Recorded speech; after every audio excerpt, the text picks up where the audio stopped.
Alright, fellas, welcome. Right? This is my first video. I'm just chucking this out there because why the hell not? Shout out to Outright Ignite, who gave me the inspiration to just talk about the games that I play because I didn't even think about that. Because ever since I was like 9 or whatever, right? I was like, oh my god, I need to make a YouTube channel. I'll be a millionaire. But, you know, that hasn't really panned out. Anyways, shout out to that guy. Check out his page if anyone's even watching. But if you are watching, please, right? That man's goated. Anyway, we start E4. In my opinion, this is the best.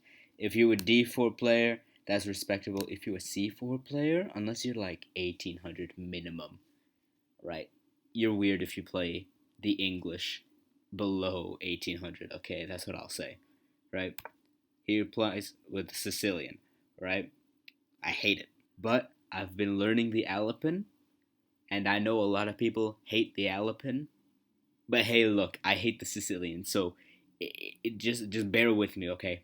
One day I'll learn like some open Sicilian thing, learn some Nidorf or whatever the hell. I don't know why he did that. He's 1864. I don't know if his little brother's playing or anything, but you know, e5 anyway. I've learned since this game that you're supposed to put your knight out, attack the pawn, and then put your bishop here and attack that pawn.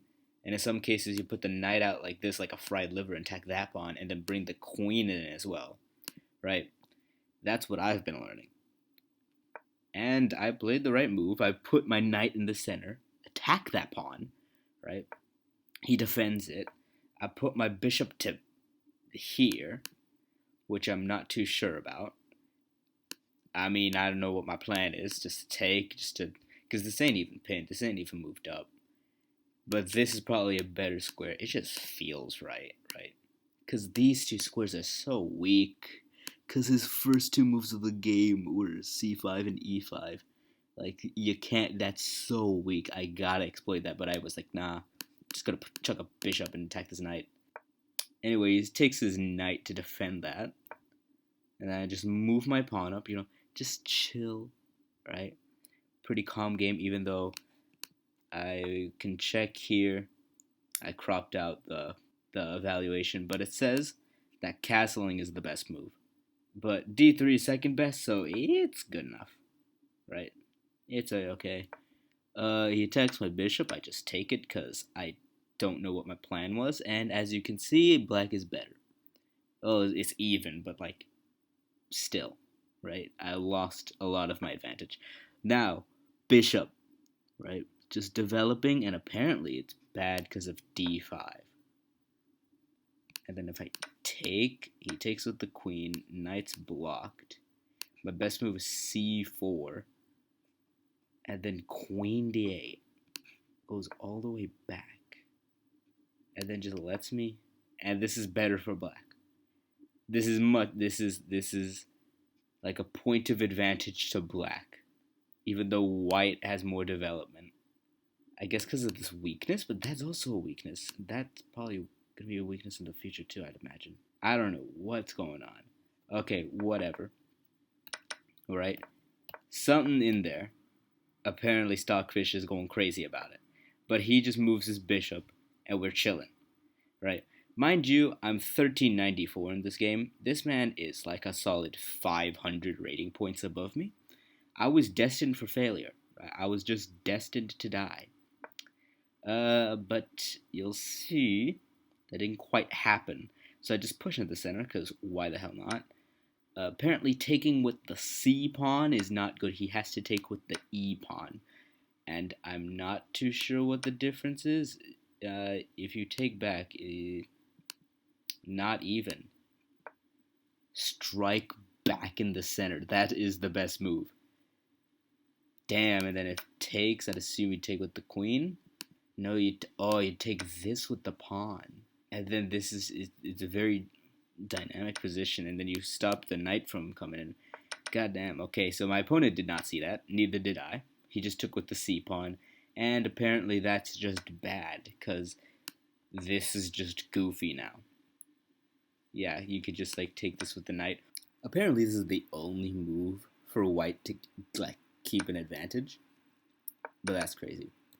Anyway, takes, and he just takes back. The evaluation is still better for him, but I just take back, and I like this position. I mean, I'm 500 rating points below him, but I think it's decent, and Stockfish thinks it's equal. He castles. I just bring my knight out. Probably should have castled, but Stockfish thinks I'm better anyway. I castle now, though, and then he brings his bishop out, and then I play f4, right? I'm like, okay, I'm gonna just harass that bishop, and then harass the king, and then harass the rook, and then harass the entire army, and then win the game. And then then he takes my knight. I just take back with the bishop, and then he plays f6. And to this day, I don't know what he's on about. I don't know what he's doing. Mind you, this was like 6 months ago, and for the past 6 months, I don't know what he was on about with this move. I think he's trying to like put his bishop here to defend like this, but I don't know what. Cause you're just giving me, full access here, and so I play f5. He puts his bishop back, which I think was his plan anyway, but that's just a dumb plan. So I put my queen there, right? Stockfish thinks I'm better, right? He just moves his queen up, which I don't know what that does. I connect the rooks or something, just bring a queen in or something. I don't know what his plan is. So the rook lift. I lift my rook up, just trying to go there and then just checkmate. And I was planning if he moves there, I just slide the battery over and then attack there, right? Alternatively, I could have just attacked there immediately, right? So king h8, best move. And then I already saw that I can't like attack that because he's just going to defend. So I just now focus on this, right? Apparently Stockfish wanted me to play rook g3. He wanted me to play this anyway, so that he commits and then just squishes himself. But I played this because Stockfish can just suck it, I guess. He moves his pawn up. Stockfish is not liking it at all because of bishop e3, just targeting the pawn. Which, fair enough, that seems like a very good idea. If I saw bishop e3, I definitely would have played it, but I did not see bishop at e3. I said rook f1, just bringing another rook along, and apparently that's not great, right? Drops my evaluation a whole lot. And so the rook comes over, right? And then I just rook lift again, and the evaluation's just going up and down because all Stockfish wants me to do is go here, right? And then he tries to make the push for d5. And yes, Stockfish says he's absolutely dog water, right? 8.8 advantage if rook f g3 and just storming here, right? And then probably, not there, probably here and then attacking that pawn like that, right? What I did, the brilliant move, rook takes h6, which loses all of my advantage. This is lovely, all right? This is absolutely fantastic. So he takes, which is the move that just draws. But mind you, I still think I'm winning, right? I still think this was a brilliant sacrifice, right? To open up the king, and then I can focus there, and then he's done for, right? So I put my rook there. He pushes his pawn. I slide my queen over to try and get in there, right? Because if he allows me to get in there, like if he plays something random, like he's done for.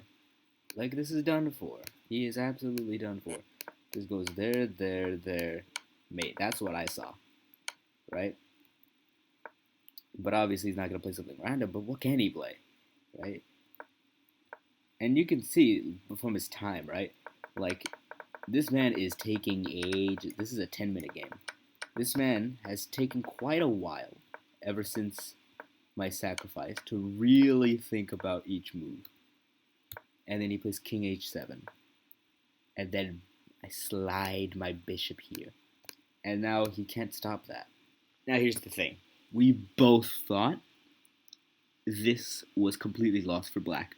But you can see the evaluation, it is not lost for black at all because of bishop d6. Now here's the thing. The reason we thought it was lost for black was if you do something random, it's the entire thing that I was talking about. But if you play bishop d6, you can't stop queen h6 check, but you can stop rook g3 check. That the bishop just takes the damn rook. Because this entire plan of queen h6 check relies solely on this rook being able to go here. But now, look at this. This square is protected, this square is protected, this square is protected, this square is protected, this square is protected. And then these two squares are just for my king and my pawn. Even though the entire g file is open, my rook can't come in. The rook can't come in because every square is covered.